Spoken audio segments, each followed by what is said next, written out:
Breaking news చూస్తున్నాం. ఏలూరు జిల్లాలో దారుణం జరిగింది. ఓ మహిళను చంపి పూడ్చిపెట్టాడు ఓ కిరాతకుడు.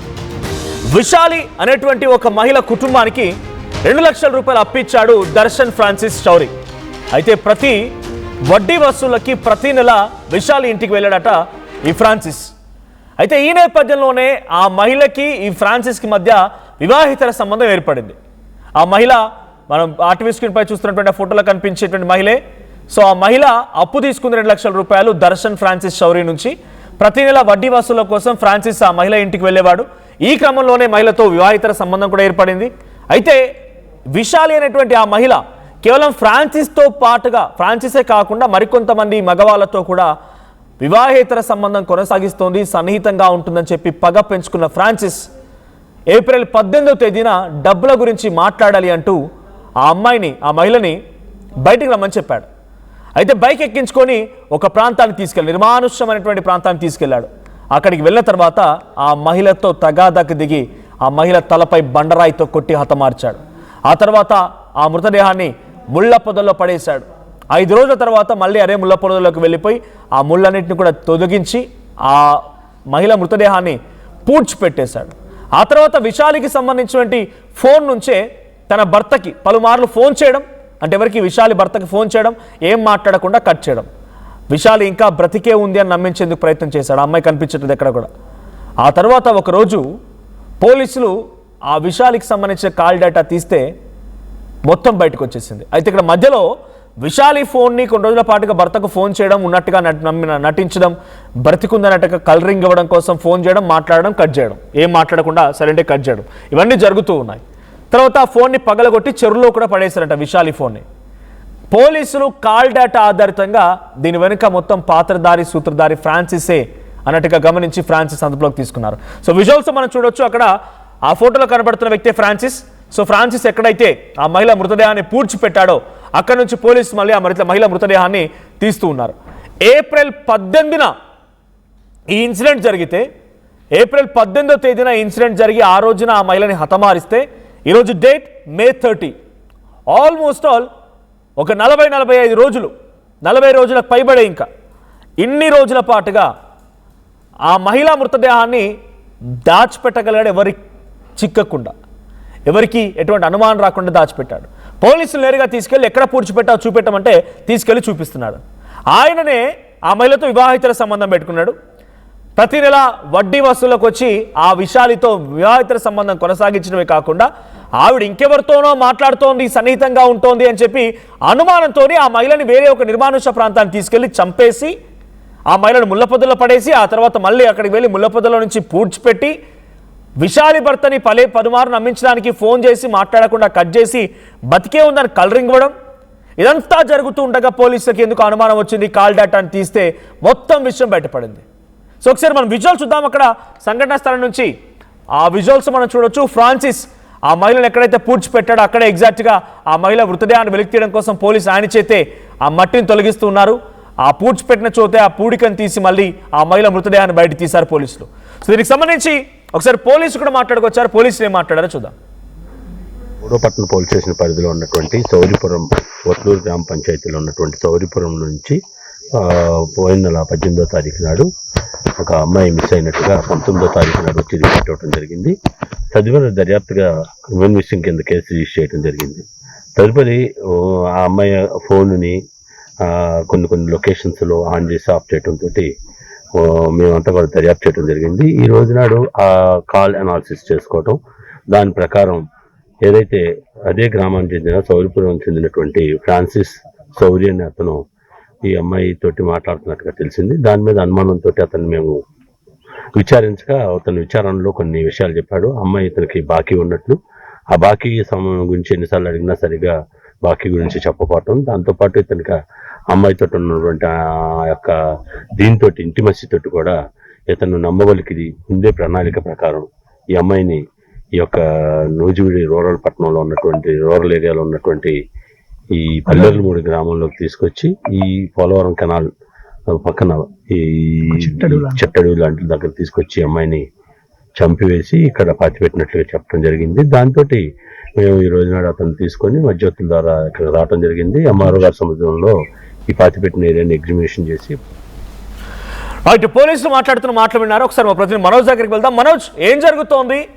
ఆ మహిళని ఏప్రిల్ 18వ తేదీన హతమార్చిన ఫ్రాన్సిస్ ఇప్పటివరకు ఎవరికి చిక్కకుండా, ఎవరికి అనుమానం రాకుండా ఎలా దాచగలిగాడు? ఎట్టకేలకు ఎలా బయటపడింది? ఈ కేసుపై అప్డేట్స్ ఏంటి? ఈ ఘటనకు సంబంధించి ఏలూరు జిల్లా సౌరిపురానికి చెందిన ఫ్రాన్సిస్ సౌరి చాలా టెక్నిక్స్ ఉపయోగించాడు. మొదటగా మనం ఈ సౌరిపురానికి చెందిన ఫ్రాన్సిస్ సౌరి స్థానికంగా పాల వ్యాపారం చేస్తూ ఉంటాడు. అంతేకాకుండా స్థానికంగా ఉన్న అక్కడి స్థానికులకు వడ్డీకి డబ్బులు ఇస్తూ ఉంటాడు. ఈ క్రమంలోనే గ్రామానికి చెందిన విశాలితో ఫ్రాన్సిస్ సౌరికి పరిచయం ఏర్పడింది. ఈ పరిచయం కాస్త కొన్ని రోజుల తర్వాత తాను 2 లక్షల రూపాయలు విశాలి కుటుంబానికి అప్పుగా ఇచ్చాడు. అప్పుగా ఇచ్చిన తర్వాత ఇదే క్రమంలో ఆ అప్పును వడ్డీ రూపంలో కూడా వసూలు చేసుకుంటున్నాడు. ఈ పాల వ్యాపారం ఈ విశాలి కుటుంబానికి ఫ్రాన్సిస్ సౌరి పాలను అమ్మడం, అంతేకాకుండా ఈ వడ్డీకి ఇచ్చిన డబ్బులను ఈ వడ్డీకి ఏదైతే ఇచ్చాడో డబ్బులు, ఆ డబ్బులకు సంబంధించిన వడ్డీ కూడా వసూలు చేసుకుంటున్న క్రమంలో విశాలితో మరింతగా పరిచయం ఏర్పడింది. కొన్ని రోజులకి పరిచయం కాస్త వివాహాతుల సంబంధానికి కూడా దారితీస్తుంది. అయితే కొన్ని రోజుల పాటు వీరిద్దరి మధ్య సంబంధం సక్రమంగానే ఉన్నప్పటికీ విశాలికి సంబంధించి కొన్ని రోజుల తర్వాత నాకు పిల్లలు ఉన్నారు, కొంచెం నాకు ఇలా చేయడం ఇబ్బందిగా ఉంది, నేను ఇక్కడి నుంచి ఇది కొనసాగించలేనని విశాలి ఫ్రాన్సిస్ సౌరికి చెప్పింది. అయితే అనంతరం విశాలిపై ఫ్రాన్సిస్ సౌరి పగ పెంచుకున్నాడు. వేరే ఎవరితోనో విశాలి ఫోన్ మాట్లాడుతుందని మరొక విధంగా అర్థం చేసుకున్న ఫ్రాన్సిస్ సౌరి ఒకరోజు గత నెల ఏప్రిల్ 18వ తేదీన విశాలికి ఫోన్ చేశాడు. గతంలో నువ్వు మీ బంధువులకి అప్పుగా అడిగిన డబ్బులు నేను లేవన్నాను, ఇప్పుడు వచ్చాయి, మీ బంధువులకి ఎవరైతే డబ్బులు కావాలన్నావో వాళ్ళకి నేను డబ్బులు ఇచ్చేందుకు సిద్ధంగా ఉన్నాను, నువ్వు నేను చెప్పిన దగ్గరికి వస్తే ఆ డబ్బులు ఇవ్వడానికి సిద్ధంగా ఉన్నానని చెప్పడంతో విశాలి ఇంటి దగ్గర నుంచి హనుమాన్ జంక్షన్ దగ్గరికి వెళ్ళింది. ముందుగానే ఫ్రాన్సిస్ సౌరి నేను హనుమాన్ జంక్షన్ వద్ద ఉన్నాను, ఇక్కడ నీకు డబ్బులు అనేవి ఇచ్చేస్తానని చెప్పడంతో విశాలి గత నెల 18వ తేదీన ఇంటి దగ్గర నుంచి హనుమాన్ జంక్షన్ వెళ్ళింది. అనంతరం ఫ్రాన్సిస్ ని కలిసిన విశాలి అక్కడి నుంచి బైక్ పై ఎక్కించుకుని నూజివీడికి సంబంధించి ఏలూరు నూజివీడు బార్డర్ పోలవరం కాలువకు సమీపంలో తీసుకువెళ్లాడు. అక్కడ తీసుకువెళ్లిన తర్వాత ఇద్దరి మధ్య వాగ్వివాదం జరిగింది. అనంతరం ఒక్కసారిగా ఆమెను గొంతు నులిమి విశాలిని ఫ్రాన్సిస్ సౌరి అనుమానంతో చంపేశాడు. ఇద్దరి మధ్య మాట పెరిగింది. ఆ తర్వాత ఆమెను ఛాతిపై బండరాయితో కొట్టి ఒక్కసారిగా చంపేశాడు. చంపేసిన తర్వాత ఆమెకు సంబంధించిన వస్త్రాలు వాటిని కూడా అక్కడ దహనం చేశాడు.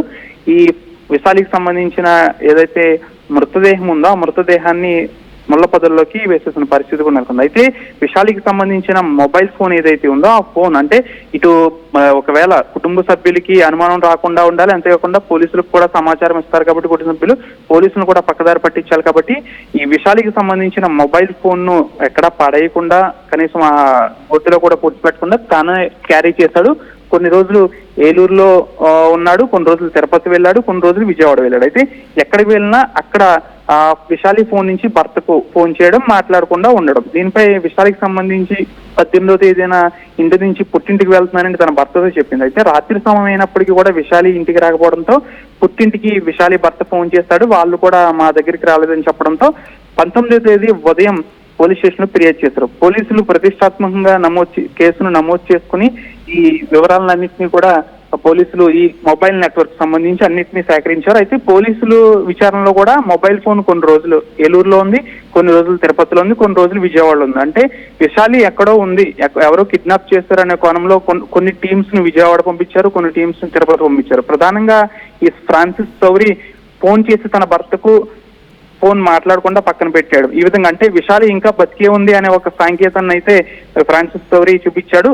అయితే ఎక్కువగా కాల్స్ విశాలి మొబైల్ కి వచ్చేయడంతో ఒక్కసారిగా భయపడిన ఫ్రాన్సిస్ సౌరి ఏలూరు వచ్చిన తర్వాత ఒక చెరువులో మొబైల్ ను పడేశాడు. అయితే మొబైల్ ను పడేసిన అనంతరం కొన్ని రోజుల పాటు నెట్వర్క్ చూపించకపోవడంతో పాటు మొబైల్ కి సంబంధించి నెట్వర్క్ సిగ్నల్ కూడా పోలీసులకు సరిగా చూపించకపోవడంతో దీనికి సంబంధించి కాల్ డేటాను విశాలికి సంబంధించిన కాల్ డేటాను తీశారు.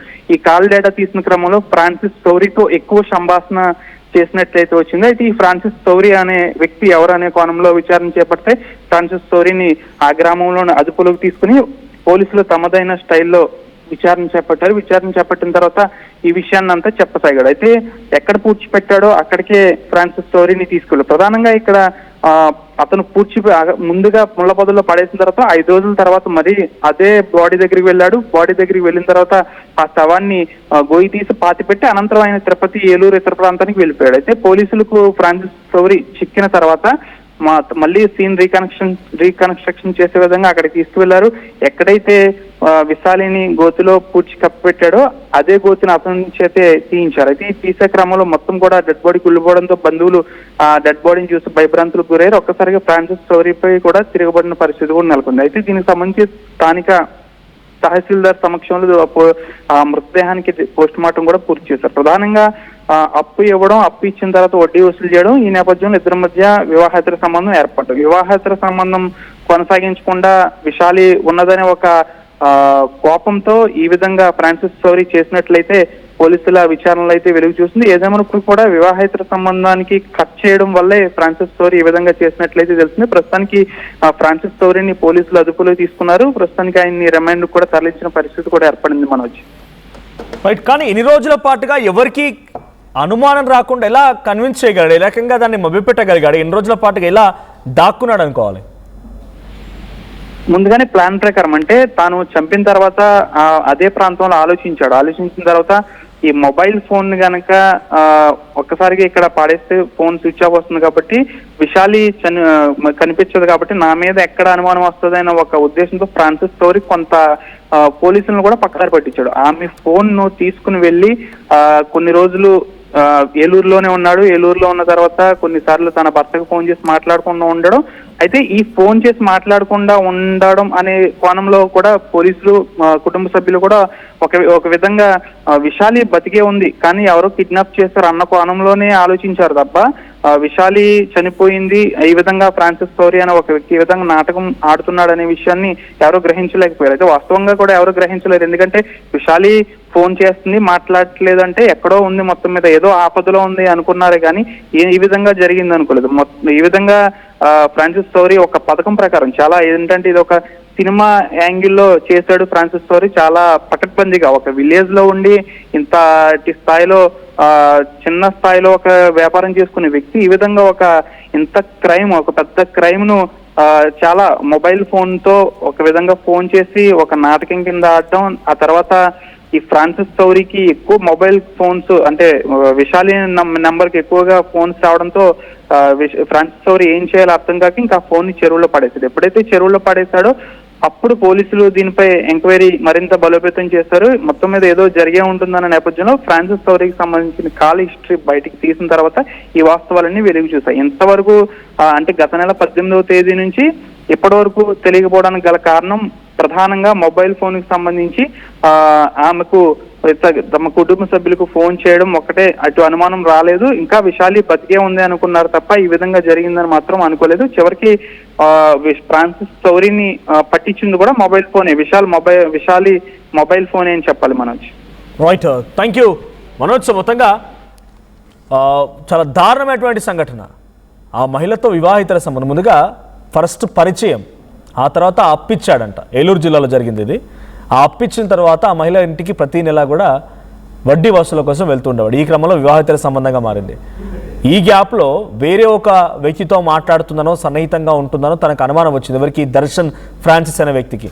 సో విశాలి వేరే ఒకరితో మాట్లాడుతుందని చెప్పి అనుమానం రావడంతో ఇక్కడ ఆ మహిళని మీ బంధువులు ఎవరు డబ్బు అడిగారు కదా, నా డబ్బు నేను ఇస్తాను, సో రమ్మని చెప్పి ఫోన్ చేసి బయటికి పిలిపించి బైక్ ఎక్కించుకొని నిర్మానుష ప్రాంతాన్ని తీసుకెళ్లి బండరాయితో తలపై కొట్టి హతమార్చి ముళ్ళ పొదలో పడేశాడు. 5 రోజుల పాటుగా ముళ్ళ పొదలోనే ఉంది, ఎవరు గమనించలేదు.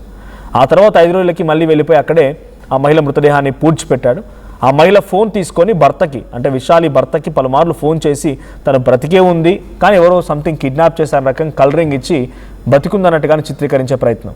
సో ఏప్రిల్ 18 జరిగిన సంఘటన నిన్న ఉదయం, అంటే ఈరోజు ఉదయం తెల్లవారుజామున మళ్ళీ పోలీసులు వచ్చి అదుపులోకి తీసుకునేంత వరకు కూడా ఈ ఘటనలో ఏం జరిగింది, ఎలా జరిగిందని ఎవరికి తెలియదు.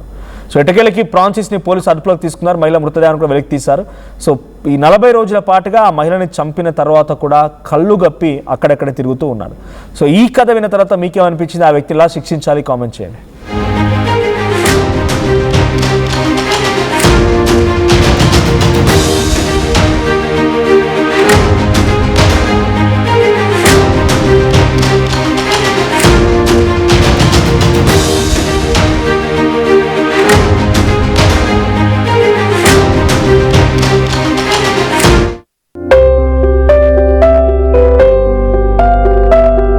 చిన్న చిన్న ఆనందాలు 35 ఏళ్లుగా నా జీవితంలో లేవు.